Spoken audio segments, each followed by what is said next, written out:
अस्सलाम वालेकुम। आज के इस लेक्चर में हम एक्सरसाइज 2.4 को सॉल्व करेंगे। एक्सरसाइज 2.4 को सॉल्व करेंगे। एक्सरसाइज 2.4 में जो फर्स्ट क्वेश्चन है वो क्या कहता है? कहता है जी find the square root by factorisation.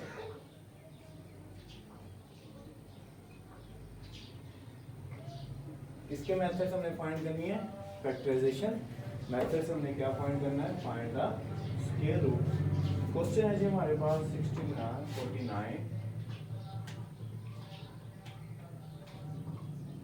49 divided by 64। Prime factorisation हमें पता है, फैक्टर्स के प्रोसेस को कहते हैं प्राइम फैक्टराइजेशन। बारी श्योर है, अभी इग्नोर, लेकिन पूरी कोशिश है कि आपको ये क्वेश्चन और मेरी आवाज सही तरीके से समझ आ सके। 49 और 64 है प्राइम फैक्टराइजेशन। शुरू करने लगे हैं। सॉल्यूशन की हेडिंग सॉल्यूशन। पहले 49 की फैक्टराइज कर लेना है, फिर 64 को फैक्टराइज कर लेना है। 49 फैक्टराइज करूंगा तो क्या बनेगा? 7 7 7 5। सिमिलरली 64 के फैक्टर्स बनाऊंगा। 2 3 2 4 2 16 2 8 2 4 2 2 और 2 1। ठीक है, ये मेरे पास क्या बन गए? 2 फैक्टर्स बन गए 49 और 64 के। ये दोनों फैक्टर आपस में क्या हो रहे हैं? डिवाइड हो रहे हैं।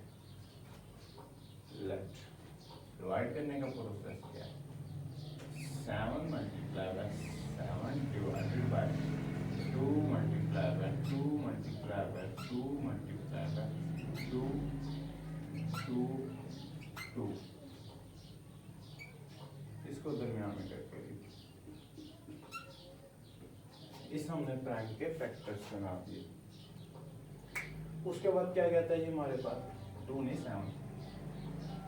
फाइंड स्क्वायर रूट लो, तो हम इनका स्क्वायर रूट लेते हैं जी। Now find square root. 7 multiply by 7 का square root separate solve. 7 multiply by 7 और नीचे 2 मल्टीप्लाई बाय 2 मल्टीप्लाई बाय 2। इसके ऊपर ये 2 पेयर्स जो वही मेथड है, पेयरिंग करनी है। 1 पेयर 2 पेयर और 3, और ये सारे स्क्वायर रूट से बाहर आ जाएंगे 1 time. 7 divided by 2 multiply by 2 multiply by 2 और 7 और 2 2 4 4 2 8। This is a prime factor by square root by prime factor. Square root by prime factor. बिल्कुल इजी सा क्वेश्चन है। सबसे पहले हमें क्या कर लेना है? फैक्टर बना लेना है। फैक्टर बनाने के बाद इस तरीके से अरेंज कर लेना हमने। इस तरीके से अरेंज के बाद इनका स्क्वायर रूट बना लेना है। स्क्वायर रूट बनाने के बाद इनकी पेयरिंग कर लेनी है, और पेयरिंग करने के बाद हमने इसको सॉल्व करना है। जल्दी जल्दी इसको राइट डाउन करो।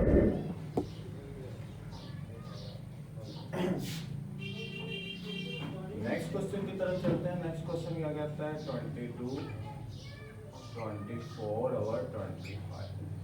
सोल्यूशन इसका भी थोड़ा सा नामुमकिन है, क्योंकि ये कंपाउंड फ्रैक्शन है। कंपाउंड फ्रैक्शन को खत्म करने का मेथड आप सबको पहले बताया जा चुका है। किस तरह खत्म करते हैं? डिनोमिनेटर वाला साइड के साथ मल्टीप्लाई हो जाता है। 12 मल्टीप्लाई बाय 25, 12 मल्टीप्लाई बाय 25, और ऊपर वाला क्या हो जाता है? उसके साथ सम हो जाता है। ये मल्टीप्लाई करोगे 300 प्लस 24 तो 300। 24 डिवाइडेड बाय 25। सेम वही मेथड जो आपको बताया गया। इनके फैक्टर्स बना ले रहे हैं। 25 का 3 to 4 का बना लेते हैं। 3 to 4, 2 1s 2 6 2 2 2 8 2 1s 3 27 3 9 3 3 और 3 1।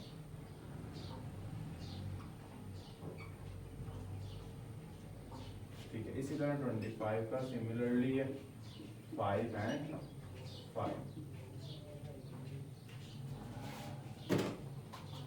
उसके बाद क्या करना हमने इनके अरेंज करना है इनको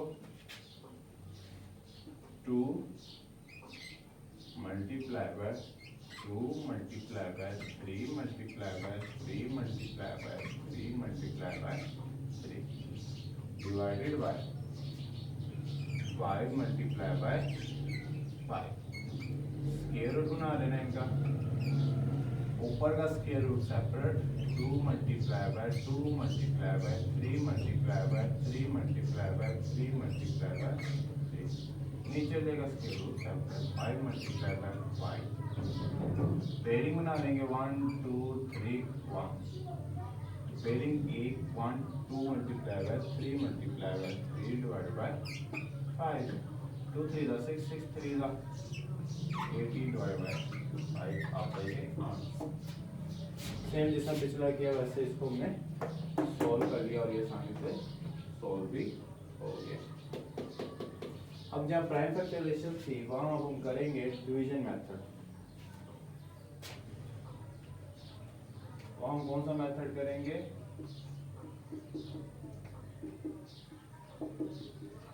डिवीजन मेथड, जो हमने अभी प्रीवियस लेक्चर के अंदर अच्छे से समझा था। इसको सेम वो आज हम नेक्स्ट 2.4 के अंदर भी इसको इम्प्लीमेंट करेंगे।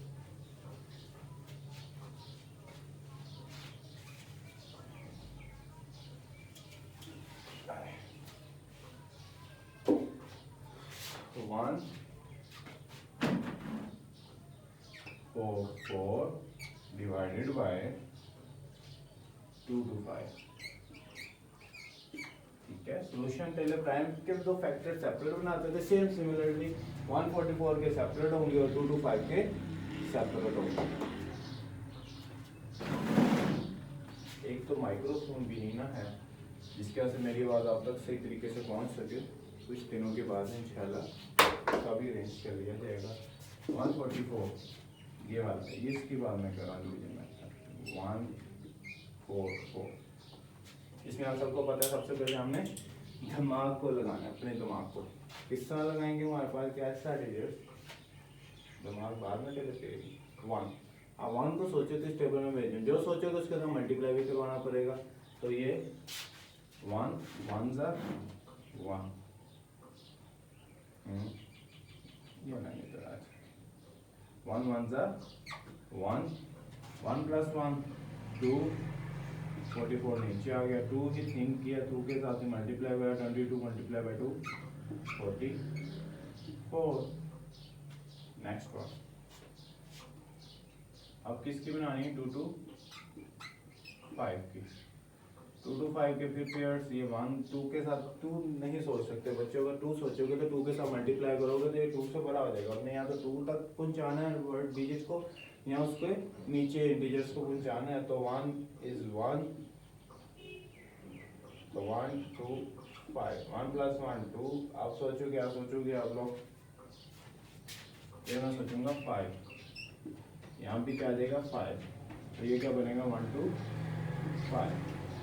ठीक है, अब इनको अरेंज करेंगे। किस तरह अरेंज करेंगे? 145 का जो आंसर है 12 आया और 1 2 to 5 का आंसर 15 आया। ये हमारा वैसे ही आंसर है, इसको ज़्यादा लेंथी नहीं करना, सिर्फ डिवाइड करना है। जो इनके आंसर है उसमें अरेंज करके लिख देना। पहले 144 का आंसर, फिर डिनोमिनेटर में 2 to 5 का आंसर।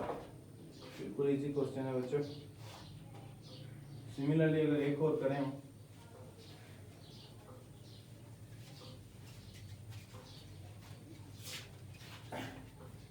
भी कंपाउंड फ्रैक्शंस में गिवन है 5 41 और 64। इसमें भी वही सेम 64 मल्टीप्लाई बाय 5 होगा, denominator multiply by sides value 5 multiply by 64, फिर प्लस कर दिया जाएगा 41।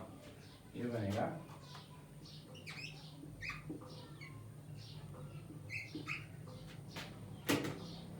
डिवीजन करो इसकी। पहले 361 की मैं करता हूँ डिवीजन। ये पेयर बन गया 1 1 ज़ा 1। अभी भी 2 2 नहीं कर सकता, उसकी वजह क्या है? 2 2 ज़ा 4 हो जाएगा, 3 से ग्रेटर देन हो जाएगा। हमने ऐसा डिजिट जो 3 से लेस देन हो या कंप्लीट 3 पे हो, वो क्या होगा? आसानी से सोल्व कर लिया जाएगा। ये 1 माइनस क्या था 261, 1 प्लस 1 2। अब ऐसा डिजिट सोचो जो 2 मल्टीप्लाई भी हो,